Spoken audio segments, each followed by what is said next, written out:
Tendeza Kristo nebaza Katonda olw'ekirabo eky'obulamu ate njagala osiima gwena atwala eddaala okwekomera mu byawandiikibwa. Amanya nga bulijjo Mazima Kenneth. Ng'olunaku olwo njagala tutunuulira ku ekyo kye tuyita enjawukana mu kanisa eya Antiyokiya.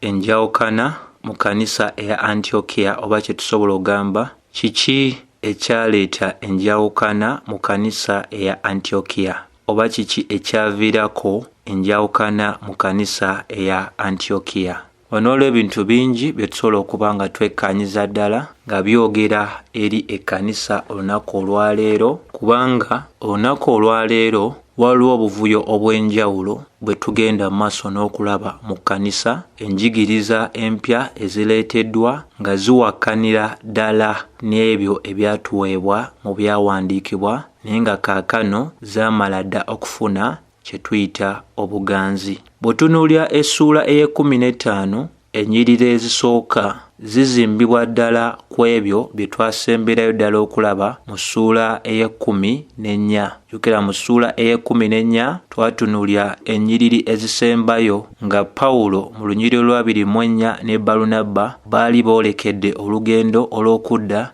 mu Antiyokiya ekya Siriya, ekkanisa eyali ebatumye ku bumisani, ne bayita mu bitundu nga Pisidia, Pamfilia, Paga, Antaliya, ne beeyongerayo batambulira ku mazzi ne bakomerawo ddala mu Antiyokiya ekya Siriya, era ne bagenda mu maaso n'okubeera nga bannyonnyola ekkanisa ebyo Katonda byali agenze mu maaso n'okuba nga abasobozesa okubeera nga bakola n'oluggi olwali luguddwawo olw'okukkiriza eri abo bannamawanga. Kati essuula ey'e15 awo wennyini weetandikira ng'egamba nti naye waliwo abasajja abajja. Nti ako kakulu nnyo kakola ki?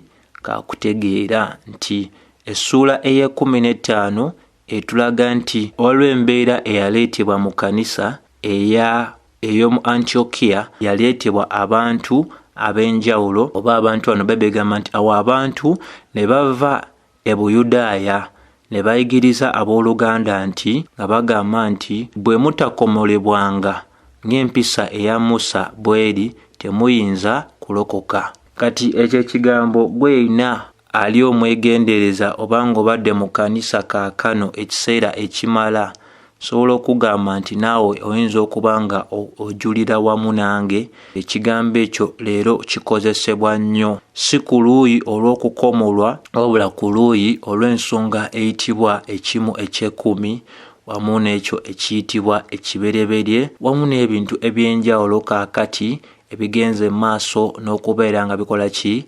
Nga bigattibwa ku njiri ya Mukama waffe Yesu Kristo. Abatume baayogera kirala, era abantu bano bwe baali mu kanisa ya Antiyokiya, lwaki tubayita n'ekkanisa, ekitegeeza nti baali baalokoka. Naye ekigendererwa wano kya kugenda mu maaso n'okuba nga omulimu ogwa Pawulo ne Balunabba gudibizibwa, oba nga gumalibwamu amaanyi, oba nga gulabibwa nga ogwali tegutuukiridde, anti bano bwe baava gye baali bavudde ne batandika okugamba okuggyako nga mutayiriddwa nga empisa eya Musa bw'eragira. Bwe mbanga ekyo temukikoze temusobola kubeera nabaki Bakristaayo, oba temusobola kuba nga mulokoleddwa.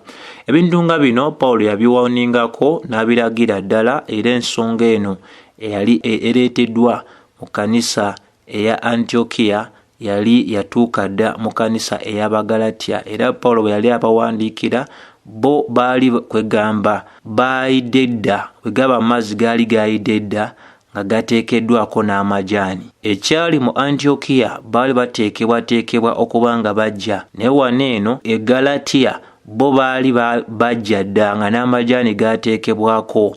Kyava bagamba nti naye mmwe neewuunyiza nnyo nti amangu n'embiro okuba nti muvuddeko oyo eyabayita mu kisa kya Kristo ne mukyukira enjiri endala. N'agamba nti eyo ng'ate si ndala wabula waliwo omu ali mu mmwe oyo agezaako okukyusa enjiri ya Kristo Yesu. Olw'omunaana, naye ne bwe tuba ffe oba bamalayika okuva mu ggulu n'ababuulira enjiri eyawukana n'ebyo bye twabagamba, omuntu oyo akolimibwe. Olw'omwenda, era nga bwe nayogera luli kaakano nziramu lunye nga mbagamba nti omuntu yenna singa ababuulira enjiri ewakanya eyo gye mwafuna, omuntu oyo akolimibwe. Kati kino kitulaga obukulu bw'ensonga nti bino eby'abantu okubeera nga beegwanyiza okusomesa ebintu ebiwakanya ebyo ebyatuweebwa edda si nkola mpya. Kino kibaddewo ebbanga ddene ne mu biro byennyini eby'abatume, ne kye tulaba wano mu Antiyokiya abatume baali bakyali balamu. Kati gwe lowoozaako myaka emeka egitwawula n'ebiro eby'abatume baali nga bakyali balamu? Tuli mu myaka kaakano 2022. Muganda wange gwa mpuliriza, bimeka ebyakaleetebwa ne bigattibwa ne bigattibwa ku nsomesa y'abatume. Tulina kaakano ng'oli akugamba ti Yesu tamalira ddala.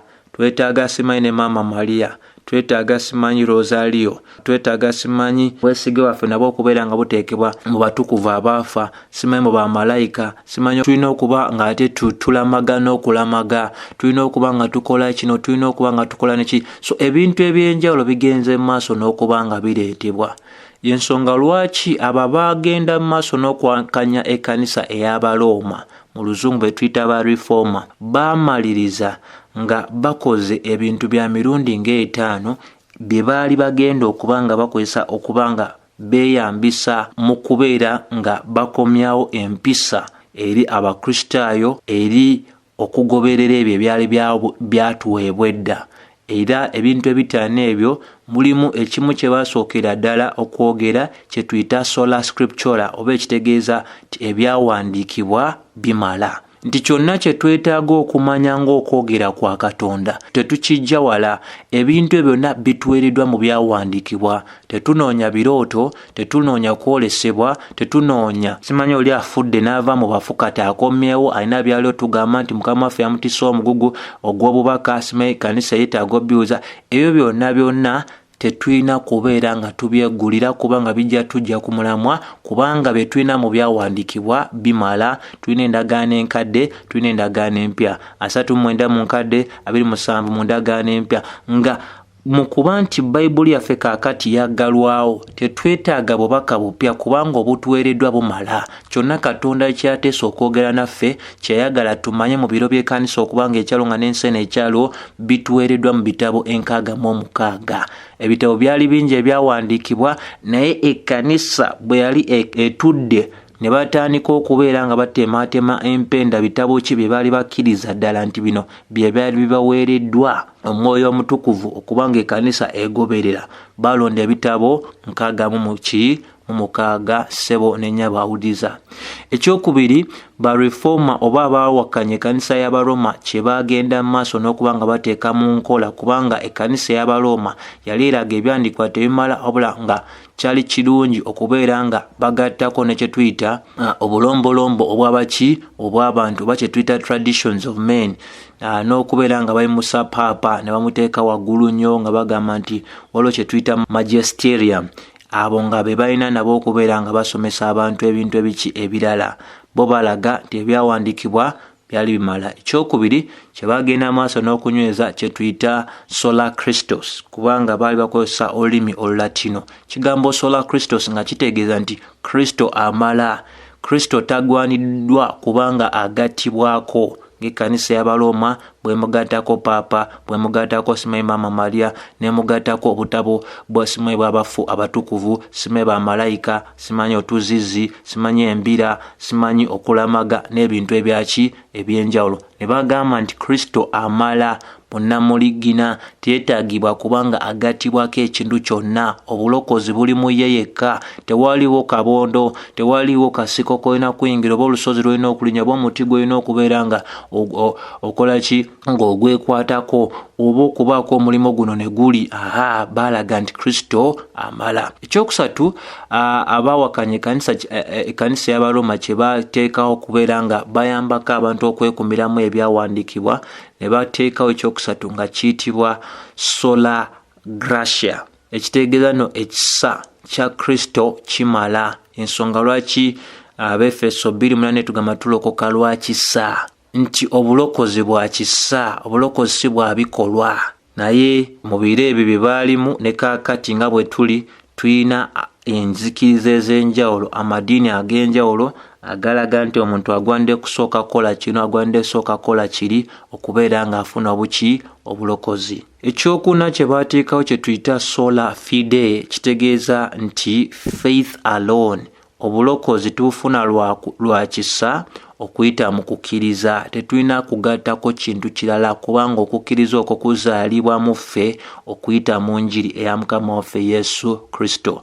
Ekyokutaano kye baateekawo kye tuyita soli gloria deo, kitegeeza nti byonna bye tukola tulina okuba nga tunoonya okubeera nga tuweesa Katonda ekitiibwa, oba ebintu byonna ebituweereddwa birwo ku lwa kitiibwa kya Katonda. Ekirala ekikulu kye njagala tubeere nga tutegeera wano nti abantu bano abaali mu njikiriza ey'Ekiyudaaya baali baagala okubeera nga bannamawanga bano abaali bafuuse abakkiriza ate babateeka mu busibe obw'okugondera etteeka erya Musa ery'okukomolwa. So mu bufunze tusobola okugamba nti emirembe egy'ekkanisa eya Antiyokiya gyali gitandise oba gyatawaanyizibwa bano ab'ekirowoozo eky'enjawulo abaali bagezaako okugamba oba abaali bagamba nti owatali kukomola tewali bulokozi, era Bayibuli etulaga gye baali bavudde.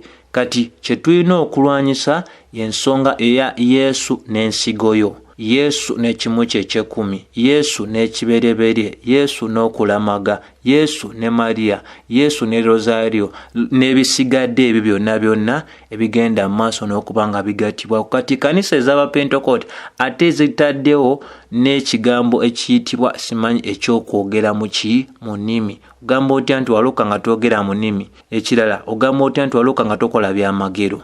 Ogamba otya nti waluka nga tolina kino tolina kiri? So ebintu bino byonna ebigattibwa ku Mukama waffe Yesu Kristo bikyamu, era ababisomesa bakyamu nnyo, babuuza bubuuzi bantu kubanga bo bennyini baabula dda.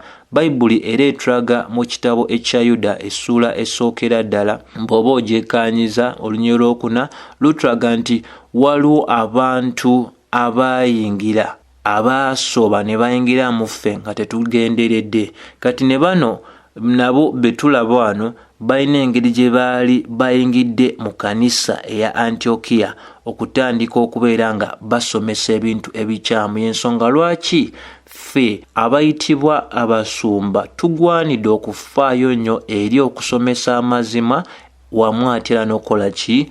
N'okukuuma ekisibo kya Mukama waffe Yesu Kristo. Jjukira bulungi Tito enyweza ensonga eyo mu ssuula esooka olunyiriri lw'omwenda ng'egamba nti omuweereza wa Katonda kimugwanidde okunyweza ekigambo ekyo ekyesigwa nga bwe kisomeseddwa, era agwanidde okubeera ng'asobola okusomesa enjiri eya nnamaddala, era wamu n'okuwakanya abo abagenda maaso n'okubeera nga babuzaabuza oba nga bawakanya. So ssebo n'ennyabo abawuliriza, buno obuvunaanyizibwa bwa muntu yenna ayitibwa omusumba, nti leero bw'ovaayo n'ogamba ekyo kikyamu, bakugamba oli wa lutwe, bakugamba oli wa mutima mubi, bakugamba oli ssekigwanyizi, bakugamba nti simanyi tolina kwagala, nti toli mugumiikiriza eri abalala n'ebintu ng'ebyo. Bassebo ne bannyabo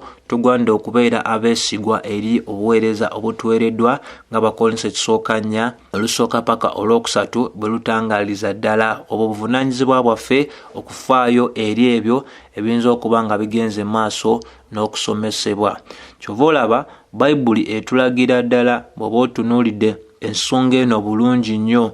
Pawulo yayogera mu Bagalatiya essuula ey'okutaano olunyiriri olusooka paka olwokuna. Kati oyo yali yabyogera ebyo yali talina bw'asobola kusirika olw'embeera eno eyali ezze mu kanisa eya Antiyokiya, abantu okwagala okubeera nga baleetawo embeera ey'okola ki? Ey'okwawukana.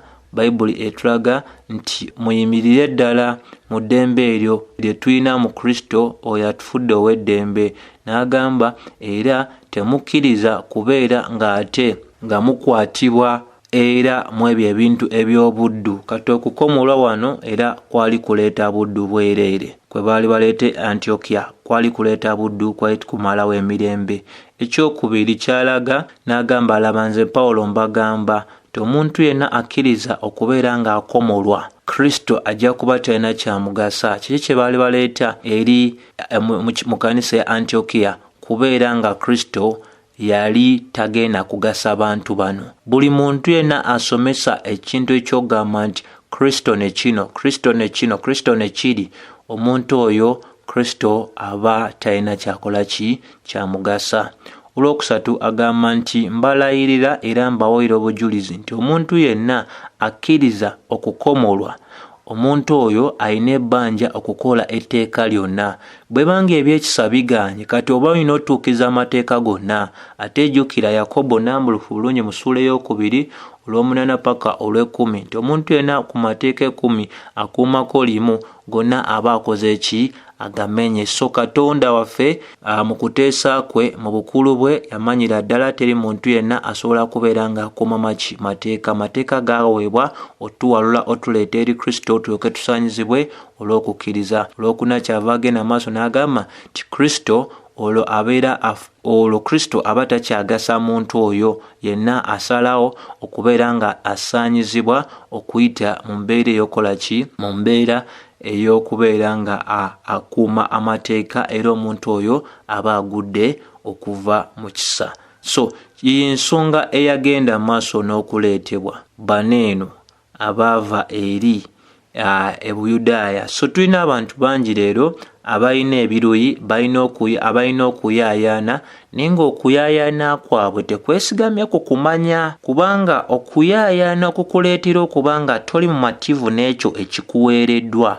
kiba kyangu nnyo okubanga weeggulira ebintu byonna. Omusajja omugagga bwe yafa yasaba Laazaalo akkirizibwe okuva mu bafu ayogere eri baganda be 5. Ibrahimu n'amwanukula nga mugamba balina Musa ne bannabbi babamala. Omusajja n'agenda maaso n'agamba nedda, singa omuntu aba avudde mu bafu n'ayogera eri baganda bange bajja kukkiriza. Ekitegeeza nti abantu bangi bafa nga tebakkiriza mu byawandiikibwa, ne baba bagenze emagombe tebagenda kukkiriza. Omuntu atajja kukkiriza tagenda kukkiriza wano, n'eri emagombe tagenda kukkiriza, ajja asigala ng'akyakola ki? Nga muwakanyi.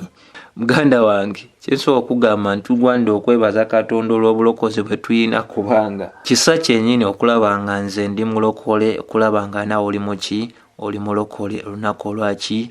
Olwaleero. So tulina okubeera nga tuba bakalabalaba ng'abaweereza.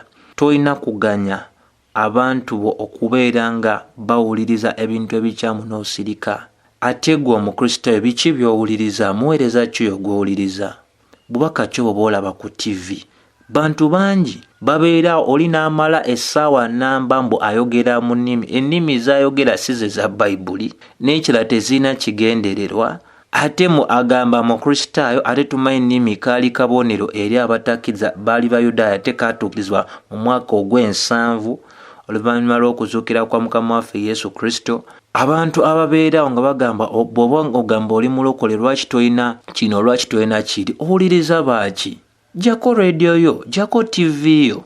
Naye abantu beggulira ebintu ebikyamu. Wano kaakati mu ggwanga lyaffe Uganda, enjiri gye tuyita enjiri y'ebyamagero, enjiri ey'obugagga, enjiri ey'okwatula obulungi esaasaanidde ebitundu eby'enjawulo. Ate nnyangu ya kubuulira kwa tekwetaagisa kusoma, tekwetaagisa kubanga okuzisa obwongo bwo. Omuntu yenna asobola ozuukuka n'ayogera, kubanga etunuulira okugwa kw'omuntu, kubanga omuntu eyagwa ebyo byayaayaanira, ebikwatibwako, ebirabwako, ebyanoonya Bayibuli byegana nti mwegomba bintu byansi n'ebisigadde, ebyo byate byesomesa. Byangu kubanga omuntu eyagwa ebyo byetuyayaanira paka omuntu otuuka ku ddaala eryekwata omusaalaba gwo n'ogwetikka n'ogoberera ani? Mukama waffe Yesu Kristo. So amakulu ga wano byonna byenjagala tubeere nga tutegeera nti mu nsonga ey'olwokubiri Bayibuli etugamba nti Pawulo, kaniyambiseeko NIV wano, Pawulo ensonga eno bwe yajja, ensonga ensonga eno Pawulo ne Balunabba yabaleetera okuyingira mu kuwakana okw'amaanyi ennyo n'abantu abaali basomesa ebintu ebyo. Tetuwakanya basomesa mazima, tuwakanya abo abasomesa ebikyamu. Omutawaana gwaffe teguli n'oyo anyweza ebyawandiikibwa, guli n'abo abagezaako okutoola nga bwe bagatta ku kigambo kya Katonda ate ne bakigattako nga bwe bakitoolako nga basomesa ebintu ebitakwatagana n'ebyo ebyatuweebwa edda. So Bayibuli etulaga nti tebaddaawo ne bagamba mirembe. Buvunaanyizibwa bwo eyalokoka, buvunaanyizibwa bwo nnyo ggwe agamba nti olina b'osumba obutasirika busirisa omuntu n'aleeta obutabo mu kuŋŋaaniro lyo bw'otamanyi buwandiikiddwa ku ki, bwogera ku ki n'osirika ng'olaba babwina. Buvunaanyizibwa bwo okubeera ng'olabula abantu ku zi seminars, ku zi conferences ez'enjawulo ezibayitibwamu. Buvunaanyizibwa bwo balabula ku bumagazinzi ne ku nsomesa zino enkyamu. Bayibuli eraga nti naye awo Pawulo ate era ne Balunabba ne balondebwa wamu n'abalala abakkiriza okwambuka oba okugenda e Yerusaalemi okulaba abatume wamu n'abakadde ku nsonga eno. Kati kino kikulu nti Pawulo ne Balunabba tebaayagala kuba kitundu kweno ensomesa eyali egamba nti bannamawanga bonna bali bagwanidde okubeera nga bakomolwa. Ba Pawulo bye baagaana kaakati leero ab'ennaku zino bye bakkiriza nti bw'olabanga abakadde mbu mu kanisa e Uganda simanyi ba Robert Kayanja be basinga okukkiriza ddala bino ebintu, simanyi enjiri ey'obugagga ne batasomesa ddala bantu okubateekateeka nti okubonaabona ennaku ennyingi Bayibuli yetugamba gyetulagira tulina okuteekateeka abakristaayo. Kino kiba kize baleme kwekanga nga Peetero ekisooka 4:12-16 bwenywereza ddala. So baserwadda bakiganda abo abantu balowooza nno be bakadde abaluddewo sime ba mitala byebintu bye batambuliramu. Kati then bw'olaba guno omujiji omupya oguzze ogw'abavubuka abajjudde ebbugu mu mubiri nga basomesa nga bwe basomesa abaasookawo abalowoozebwa nti be bakadde waneeno e Uganda baasomesa ebintu ebitalina mutwe n'amagulu ebitakkiriziganya na Bayibuli. Si byonna naye ebingi ku ebyo baasinga okunyweza tebikkiriziganya na nsomesa ya Bayibuli oba n'ensomesa y'ekitume gye tulaba mu Bayibuli, ate abamu beeta n'abatume. Bino bya nsonyi bassebo ne bannyaba bawuliriza bye tulaba olunaku olwaleero. Naye kye tulaba wano Pawulo ne Balunabba bawakanya abantu abo. Naye kati lowulya ensonga y'ebisiya geyingidde mu kanisa basirise. Ensonga simanyi y'abakyala okubeera nga basomesa basirise. Ensonga y'abantu ogamba nti atayogera munimi ayinza n'okuba si mulokole basirise. Ensonga ey'ogamba nti no abakristo balina obubonero n'ebyamagero eby'abatume basirise. Ensonga eyo ey'okubeera nga abantu babuulira basirise. Pawulo ne Balunabba kye tusobola obayigirako nti tebaasirika.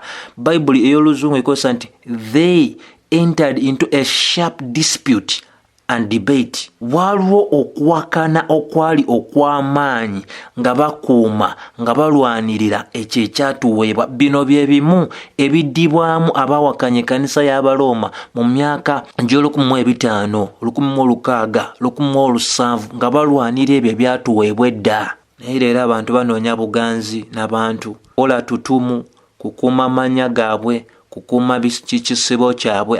Siri musajja wavuyo, njaga abantu bategere nti siri musajja wavuyo. Bwe kibeera nga kinsonga ya kulwanirira mazima, wabeerawo abalowooza nti oleeta kavuyo. Kyannaku nnyo bwe baba nga batuuse ku ddala okutegeera nti kyali olwanirira kyali kya ddala. Olutalo lulina ogenda maaso, gweyina agamba nti oli muweereza olina okubeera mu lutalo olw'okulwanirira ebyo ebyatuweebwa paka olunaku lw'olisa ogw'enkomerero. Naye ng'okyali mulamu ng'olaba obuvuyo mu kanisa n'osirika toyina makulu. Kyensobola okugamba toyina makulu, togasa mubiri gwa Kristo. Kugamba oti oli kitundu ku mubiri gwa Kristo ng'olaba ebintu bikolebwa ebikyamu n'osirika. Nsiri Katonda akozesa ffe ate atuwadde ekigambo kyaffe, atuwadde ekigambo kye. Bye tulaba muli bye tulina okulwanira, bye tulaba nga biwakanya ebyo abatume bye bawandiika, tulina ogoloka ne tugamba kino kikyamu. Batume bano baali beesigwa, tebaawakadde, tebaawakaaganya ensomesa eyali ewakanya ekyo kye baali baaweebwa omulundi ogumu. Kwa Pawulo yali amanyi ddala nti ekisenge ekyawula Abayudaaya ne bannamawanga kyali kimaze okumenyebwa. Befeso 2:10 mpaka 14 yali akimanyi paka 15 nga talaba nsonga lwaki abalina osirika. So kye bakola bagirayo ddala eri e Yerusalemu abantu bano gye baava era n'enjigiriza eno gye yaviira ddala okukakasiza ddala oba n'abatume mu Yerusalemu bakiinamu omukono. So sijja kulwisaayo bw'osoma Ebikolwa by'Abatume 15:24 etulagira ddala bulungi bwe bamala otuuka e Yerusalemu. Abatume abaali bakulembera ekkanisa e Yerusalemu ne bakabatema nga babagamba nti tuwulidde waliwo abaava muffe ne bajja eyo ne batandika okuba nga babatawaanya n'ebigambo ebyo ebitawaanya endowooza newankubadde ffe tetwabawa kiragiro kyonna. Waliwo abantu bangi leero abeetumye beeyita abatume, beeyita bannabbi, bagamba simanyi Mukama ntisa omugugu, simanyi namala mugende ennaku mmeka 3, simanyi essaawa 3, simanyi dakiika 2, simanyi Mukama alina ebintu byandaze, kino kigenda kubeerawo ne kino kigenda kubeerawo, simanyi Mukama agamba temugaanidde okubeera nga musiga ensigo eya $1,000, $1,000, $50,000 n'endala mu mawanga ag'enjawulo. Ago gonna agaloboozi gagwanidde osirisibwa. Bw'olya ng'oli eyogeza ebintu ntu ebitakwatagana. Kwata Bayibuli yo, situka dduka misinde, totunula mabega. N'oba nga wazze n'omuntu nga yo mulaba ali binyomerwa, gwe muleke dduka misinde. Oba bw'omukoonako n'omugamba nange tuli mu kifo kikyamu n'olabira ddala nga yeesibyo, gwe dduka misinde toddamu na kutunula mabega. Kubanga abo bagezako tawanya ndowooza yo na kubeera nga bakujja ku mulamwa. So yeyemu ku nsonga gye tugwanidde okutegeera nti abatume munnange ab'e Yerusalemu tebaddawo ate kutandika kwerogoza kumanyi kwogera kiri oba kugamba ki nti bafunye obubaka obulala. Bagamba bano tetubawangako kiragiro kino newakubadde bavudde mu Yerusalemu. Tulina bannakigwanyizi ne bassekigwanyizi bangi abeetumye nga teri n'omu yabatuma. Abatume baatumwa dda era baamala otumwa ne bawandiika ebyo byonna ebyali batumiddwa okuwandiika. Tetulinayo butume bulala wabula obw'okugondera ebyo ebyaweebwa abatume ebyawandiikibwa. Kama Yesu. Olw'ekumi essula 15 tuba tutunudde kaakano olunyiriri lwokusatu nga tetunnalituukako kikulu nnyo okutegeera nti nno ebyo byonna bye tulina okukola ng'Abakristaayo kuno okubuulirira bigwanidde okuba nga bigondera ensomesa ey'abatume. Olwokusatu Bayibuli egamba nti ne bakola ki? Ne bagwa mu ddene okugenda Yerusalemu era ne bayita mu bitundu eby'enjawulo nga Fonisiya nga Samaliya nga bannyonnyolera ddala okulokoka okw'abannamawanga era ekyo ne kireetera ddala essanyu abantu ab'enjawulo. Kyekyo ssebo n'ennyabo kye tugwanidde okuba nga tutegeera nti okweyongerayongera okw'enjiri okuba nga essaasaana n'otuuka mu bitundu ebirala kireeta essanyu eri abooluganda abangi nga Yokaana ekyokusatu, ebbaluwa Yokaana ey'okusatu olw'okutaano paka olw'omukaaga olunywereza ddala.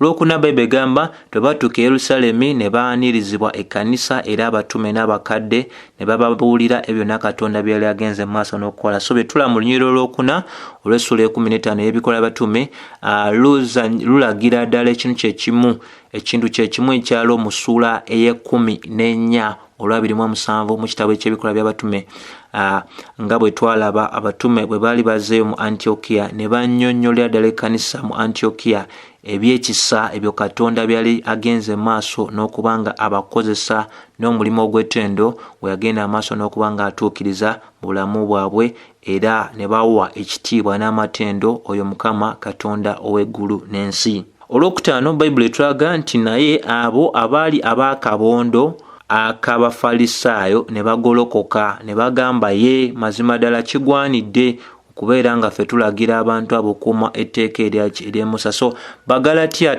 5 wano olusooka paka olwokutaano yonna ebeera nga byonna byeyogera wano bibeera tugambe bituukiridde ddala ku bano abantu kubanga ekisooka bano Kristo ali tabagasa. Ekirala baali bagudde okuva mu kisa kya Katonda. Ekirala bo bennyini kati balina kubeera nga bakola ki?